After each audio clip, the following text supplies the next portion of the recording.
So hi hello friends, welcome to my channel. ஈவினிங்கான இந்த ஒரு வீடியோவில் நாம் என்ன பார்க்க போகிறோம்னா, நீங்கள் ஒரு ரெட்மி போக்கோ யூஸராக இருந்து மற்றவங்களுக்கு சிஸ்டம் அப்டேட் ரிசீவ் ஆகிறதுக்கு முன்னாடி உங்களுக்கு அப்டேட் இயர்லியர் ரிசீவ் ஆகணுமா, அண்ட் நீங்கள் ஒரே ஒரு செட்டிங் மாற்றி வைக்கிறது மூலயமா உங்களுக்கான அப்டேட்டை இயர்லியர் ரிசீவ் ஆக வைக்க முடியும்.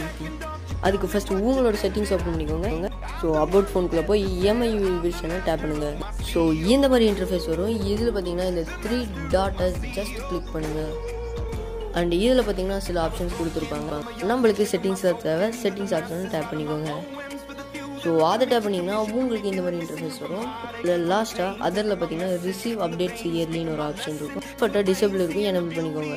ஸோ இந்த செட்டிங் எனேபிள் பண்ணுறது மூலிமா மற்ற யூஸருக்கு அப்டேட் ரிசீவ் ஆகிறதுக்கு முன்னாடி உங்களுக்கு அப்டேட் இயர்லியர் ரிசீவ் ஆகிடும். ஸோ இந்த ஒரு வீடியோ பிடிச்சிருந்தா லைக் பண்ணுங்கள். மீண்டும் இது போல தகவலுக்கு நம்ம சேனல் சப்ஸ்கிரைப் பண்ணுங்கள்.